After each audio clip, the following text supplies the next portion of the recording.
मानने लग जाते हैं। जैसे व्हाट्सएप विश्वविद्यालय में एक ज्ञान बहुत दिया जा रहा है कि जवाहरलाल नेहरू मूल रूप से मुसलमान थे, मुसलमान खानदान से आए थे। ये बात इतनी बार व्हाट्सएप विश्वविद्यालय में आ चुकी है कि मेरे घर के कुछ लोग सच में मानते हैं कि ऐसा ही था। उनमें से अधिकांश की उम्र 60-70 के पार है, तो उनको समझाने का प्रयास व्यर्थ है। और वो न केवल ये जानते हैं बल्कि सबको बताते हैं, मौका मिलता है कि अरे नेहरू तो मुसलमान था, उसी से बचना है, देश को उसी ने बर्बाद किया है, मोदी जी ही बचा सकते हैं देश को। उनके भीतर ये बात इतनी गहराई तक समा गई है कि उनको समझाना व्यर्थ है। आप कहीं कौन सी किताब में पढ़ा है, वो बोलेंगे तुम जो किताब पढ़ते हो ना वो मार्क्सवादियों की किताबें हैं, सच्ची किताब नहीं है वो। आप कहेंगे सच्ची किताब कौन सी, बोले ये हमें भी नहीं पता है, लेकिन कोई है सच्ची किताब, कोई है सच्ची किताब जिस सच्ची किताब में सब बात लिखी हुई है। पूरा नाम वाम बताते हैं कि इनके दादाजी का नाम गाजी खां, ये अली खां, वो वली खां, पता नहीं क्या क्या नाम बताते हैं कि वो सब एकदम। तो कभी कभी क्या होता है, कुछ बातें इतनी प्रसिद्ध है। मुझे किसी ने बड़ा अच्छा कमेंट किया, एक बात जो मैं भी सोचता था कि वो इतिहास में है, पता लगा कि वो गलत बात है।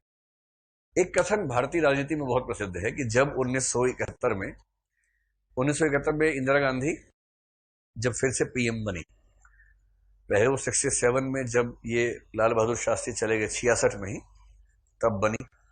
67 में इलेक्शंस हुए, मोरारजी ने बहुत परेशान किया, बनी पीएम, बस काम चलाऊ बनी, और मोरारजी वित्त मंत्री उप प्रधानमंत्री बन के तबाह किए हुए थे उनको एकदम।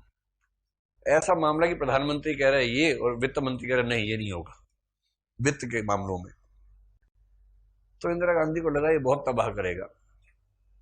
अंत में उन्होंने 71 में अपना टेन्योर पूरा होने से पहले ही जो लोकसभा भंग कर दी, चुनाव करवाया। सारे बूढ़े इकट्ठे हो गए एक तरफ, और ये गूंगी गुड़िया जिसको माना गया था, गलती से गलतफहमी हो गई थी, वो एक तरफ थी।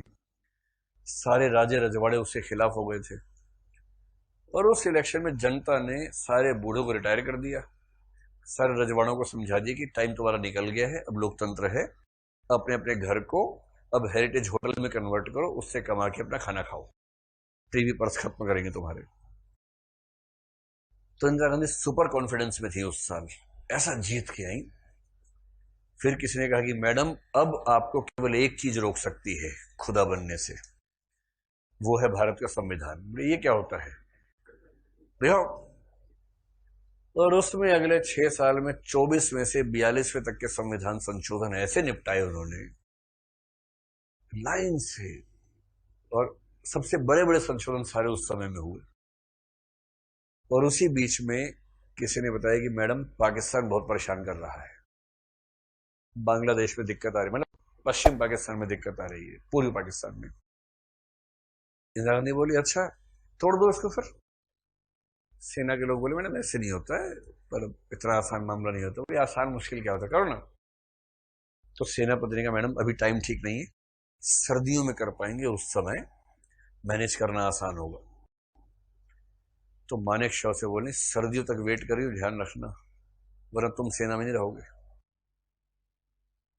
तो सर्दियां हुई, तो फिर 3 दिसंबर को शुरू, 16 को समाप्त। 16 दिसंबर 1971 को बधाई हो, बांग्लादेश हुआ है, बधाई दी, पोता हुआ है। सब लिख के मत आना, अंतरराष्ट्रीय संबंध बिगड़ जाएंगे हमारी अभिव्यक्ति की स्वाधीनता में एक रीजनेबल रिस्ट्रिक्शन है कि देशों के साथ मैत्रीपूर्ण संबंध जिससे खत्म होता है वो अभिव्यक्ति खतरनाक है। तो लिख के मत आना, ये सब प्राइवेट बात की अलग बात है। और उस समय एक कथन बड़ा प्रसिद्ध हुआ कि अटल बिहारी वाजपेयी ने संसद में कहा कि इंदिरा गांधी साक्षात दुर्गा का अवतार है। तब से ये बात इतनी प्रचलित है, मैंने कम से कम 5-6 किताबों में पढ़ी ये बात कि अटल बिहारी वाजपेयी ने कहा कि इंदिरा गांधी साक्षात अवतार है दुर्गा का। 16 दिसंबर 1971 के दिन कहा उन्होंने, पब्लिक स्टेटमेंट दी। तो मैं भी ऐसा ही मानता था।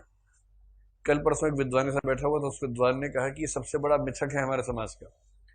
अटल बिहारी वाजपेयी ने लेटर टाइम में कई बार ये बात कही कि मैंने ऐसा कभी नहीं कहा, मैंने ऐसा कभी नहीं बोला है।